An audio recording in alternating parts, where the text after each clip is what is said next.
Hello, আসসালামু আলাইকুম। আমি আপনাদের নোয়াখালীর মেয়ে। আজকে আপনাদের সাথে মজাদার কাঁকরোল ভাজি শেয়ার করব। যেটা আমি আসলে নিজ আইডিয়া থেকে বের করছি। খুব সহজে করা যায় এইজন্য। ডাল দিয়ে খেতে অনেক মজা হয়। তাই আমি এটা মাঝে, মাঝেই করি।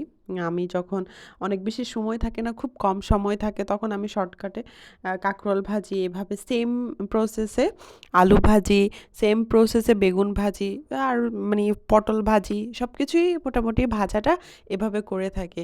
লবণ হলুদ মাখিয়ে এটাকে ২-৩ মিনিট রেখে কড়াইতে তেল দিয়ে এটাকে ভালোভাবে ব্রাউন কালার করে ভেজে নেই।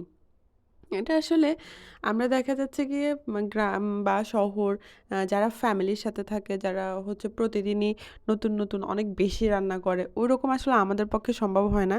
আমরা যেহেতু একা থাকি, বেশি রান্না করলে সেটা থেকে যাবে, নষ্ট হবে। আবার কম দেখা যাচ্ছে যে অনেক সময় নিয়ে রান্না করতে পারি না। ২-৩ টা পদ রান্না করা অনেক টাইমের ব্যাপার।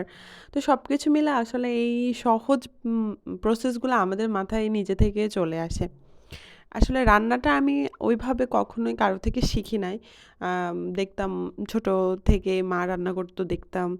তারপরে আমার বাবাও খুব রান্না করে। আমার বাবা অনেক মজা করে রান্না করে। যদিও আমার বাবার রান্নার কালারটা সবসময় একটু সাদাটে ভাব থেকে যায়। কারণ বাবা ঐরকমভাবে একদম মসলা বেশি দিয়ে রান্না যেটা ওইটা করে না। বাবা সবসময় রান্নায় কাঁচামরিচ ব্যবহার করতো। দেখা যাচ্ছে আমরা ছোট যখন ছিলাম আমরা কিন্তু আম অনেকটা সময় বাবার কাছেও থেকেছি একা। দেখা যাচ্ছে মা গ্রামে থাকতো, বাবা শহরে আমাদের সাথে থাকতো। তো ওইভাবে আসলে বাবার হাতের অনেক রান্না খাওয়া হইছে। তো আসলে বাবা-মায়ের দুজনের রান্নাটা দেখেই আমাদের মোটামুটি মাঝামাঝি একটা রান্না শেখা।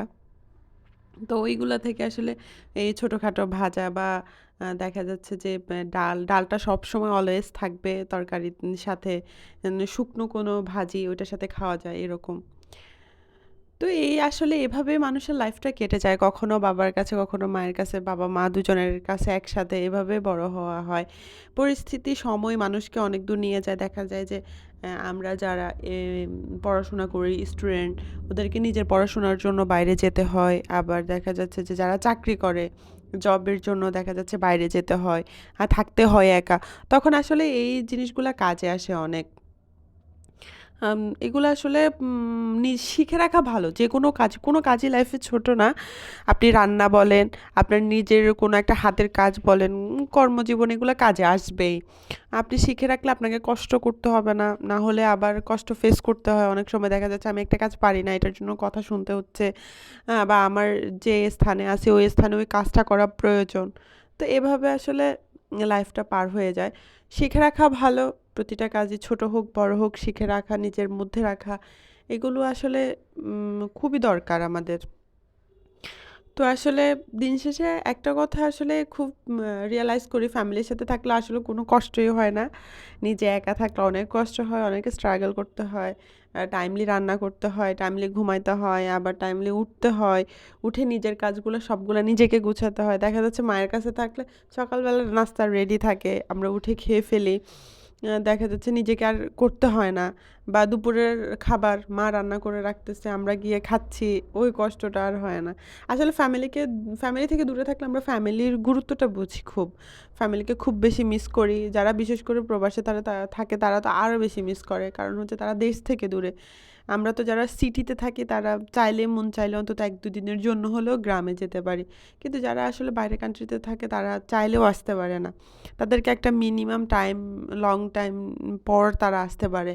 বা তাদের অনেক প্রসেসিং থাকে ওইগুলোর জন্য তারা আসতে চাইলেও আসতে পারে না। তো আসলে সবার জন্য দোয়া, শুভকামনা। সবাই ভালো থাকুক, যে যেখানে থাকুক, সুস্থ থাকুক। এভাবেই মানুষের জীবনগুলা পার হয়ে যাচ্ছে। এভাবেই আমরা পরিস্থিতির সাথে নিজেকে মানিয়ে নিতে, নিতে একসময় আমাদের দিনগুলো শেষ হয়ে যায়। সবাই ভালো থাকবেন, আমার জন্য দোয়া করবেন।